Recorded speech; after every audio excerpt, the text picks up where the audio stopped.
Hi hello నమస్తే అండి. నేను మీ రమణప్రియ. ఇది వైజాగ్ వారిజాశ్రమంలో జరిగిన అభిషేకం అండి. హయగ్రీవ జయంతి రోజు అక్కడ మెయిన్ టెంపుల్ హయగ్రీవ స్వామి కొంచెం హిల్ మీద ఉంటుంది. చాలా బాగుంటుందండి, చాలా బాగుంటుంది. వైజాగ్ ఎవరన్నా వెళ్తే తప్పకుండా దర్శనం చేసుకుని రండి. గోశాల ఉంది, అక్కడ సంస్కృత వేద పాఠశాల ఉంది. పిల్లలు చూసారా, చాలా బాగుంటుందండి. అట్మాస్ఫియర్ అంతా చాలా బాగుంటుంది. చుట్టూ వాతావరణం చక్కగా. అక్కడ కొంచెం అకామిడేషన్ అది కూడా ఇస్తారు. ఏమైనా ఉత్సవాల టైంలో అది చాలా రష్గా ఉంటుంది. ఇది హయగ్రీవ స్వామికి మెయిన్ అండి. ఇది చిన్నజీయర్ స్వామి వారు స్థాపించిన ట్రస్ట్ తాలూకుదనమాట. కొండ మీద ఉంటుంది. హయగ్రీవుడు అంటే సరస్వతికే గురువు కదండి ఆయన. ఇది యాక్చువల్గా హయగ్రీవ జయంతి రోజు జరిగిన వేడుక అనమాట.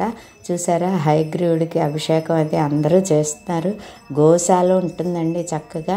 ఇంకా సన్నిధులు ఉంటాయి. ఎంతో బాగుంటుంది. హిల్ మీద ఉంటుందండి. అదిగో చూసారా, మెయిన్ అనమాట స్వామివారి మెయిన్ దర్శనం. చక్కగా ఆచార్యుల వారు ఉంటారు. ఉత్సవాలు అవి చేసుకునే వాళ్ళు వచ్చి ఏమన్నా కైంకర్యం చేసుకోవాలంటే చేసుకుంటారు. దర్శనం చేసుకోలేని వాళ్ళు ఎవరన్నా ఉంటే చూసి దర్శనం చేసుకోండి. వెళ్ళగలిగిన వాళ్ళు తప్పకుండా వెళ్ళి చూసి రావాల్సిన ప్రదేశం అండి.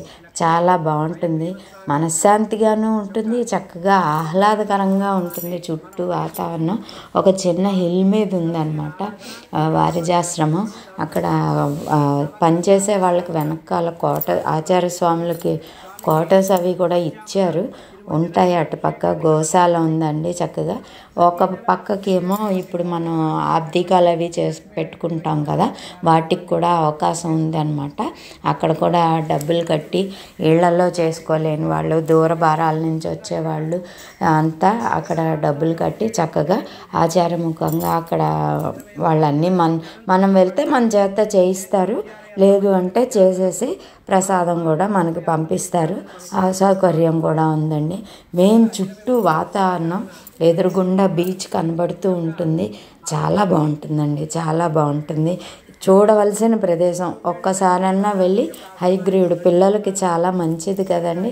హయగ్రీవ దర్శనం, ఆయన సేవా కైంకర్యం చేయిస్తే పిల్లల చేత చాలా చదువుకి మంచి అనుగ్రహం లభిస్తుంది.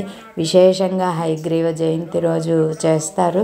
హయగ్రీవుడికి మాల చూశారు కదా, అభిషేకం ఇవన్నీ వేస్తారు. యాలక్కాయల మాల విశేషం అండి. ప్రతి బుధవారం కానీ గురువారం కానీ 54 యాలక్కాయల మాల చేసి హయగ్రీవ స్వామి వారికి వేసి ఒక చిన్న తేనె బాటిల్ నైవేద్యంగా సమర్పిస్తే ఆయన అనుగ్రహం ఇంకా చెప్పుకోలేదన్నమాట. థ్యాంక్ యూ అండి. మరో మంచి వీడియోతో కలుద్దాం. Thank you.